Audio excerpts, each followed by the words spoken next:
Hi, my name is Giaquinto. I have a Georgian mother and an American father, and I grew up bilingual, spending most of my childhood in the United States of America. However, for high school, I moved to Georgia, where I instantly became popular among my Georgian peers outside of my international school for practicing their English. I even started holding informal English classes. And on one of these classes, I remember I discovered one kid thought that the word inclusive was talking about and meant a person in a wheelchair. Apparently based off of some civic education poster they'd seen in school, probably looking something like this. Now, here we can see the word inclusivity written in Georgian alphabet, but the thing is, there is no such word in the Georgian language. Inclusivity, like many other terms frequently used in civic and political discourse in the media, is a borrowed English word. And the example of how that one kid misunderstood the concept highlights how concepts not properly translated into the local language can lead to confusion. Georgia, a nation with a unique language, it's non-Indo-European, and located geographically among various conquerors and major empires, has dealt with both borrowing foreign words and bringing into the Georgian sphere of knowledge new concepts through meaningful translations. Here we can see a chart which shows the lexical borrowing into Georgian over time.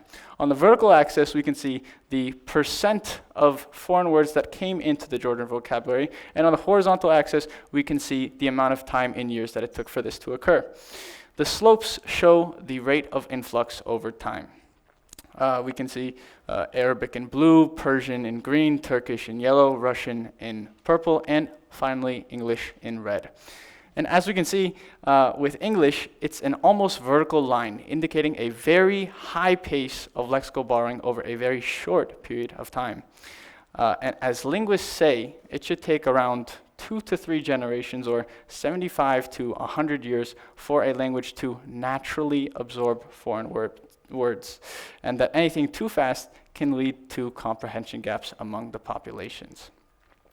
Now, here what we can see is Femicidi's Prevencija and Monitoringi. It's about a discussion that was held about femicide prevention and monitoring.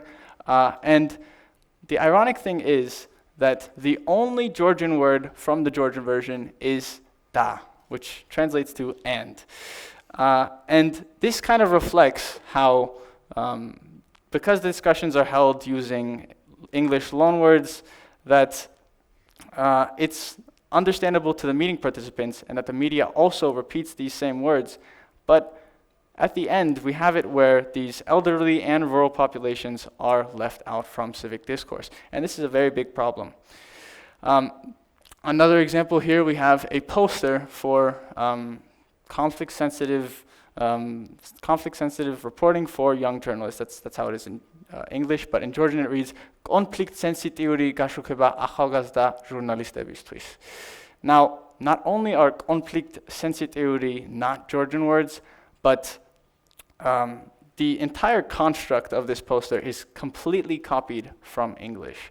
And the point that I'm trying to make, or rather the question I'm trying to ask is, what's the point of having all of these civic discussions and media coverage if the society at large can't understand fully what's being said? We have to think what we can do. Of course, we have it where there was a time in Georgia where we used to have robust institutional mechanisms.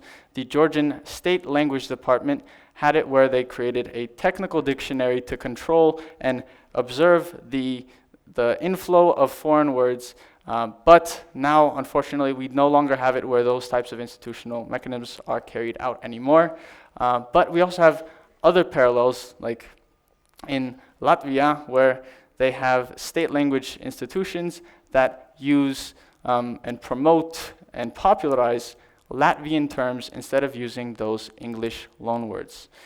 Also, we have it in Lithuania where they do the same on the national level through their linguistic institutions. And my favorite example is Iceland, where Iceland maintains a very strong policy of linguistic purity. The Icelandic Language Committee creates new Icelandic words for new modern concepts instead of taking in the foreign concepts. And this is a very good alternative and what we should look into doing for ourselves as well. It's very important that we make sure that the government strengthens to restore its original function of controlling the influx of foreign words into our language, and for us to come up with our own localized and understandable translations. Now, here I have some examples of loan words and their Georgian equivalents, and I just want you guys to think.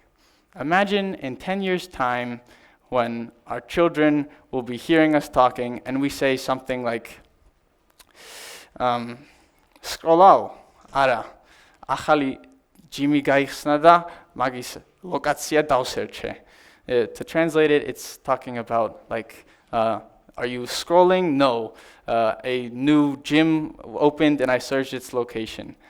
But there are equivalents for each of these words, and we are going to be missing out on the opportunity to teach our kids words like sawarjishu darbazi, or adgili, or modzebna.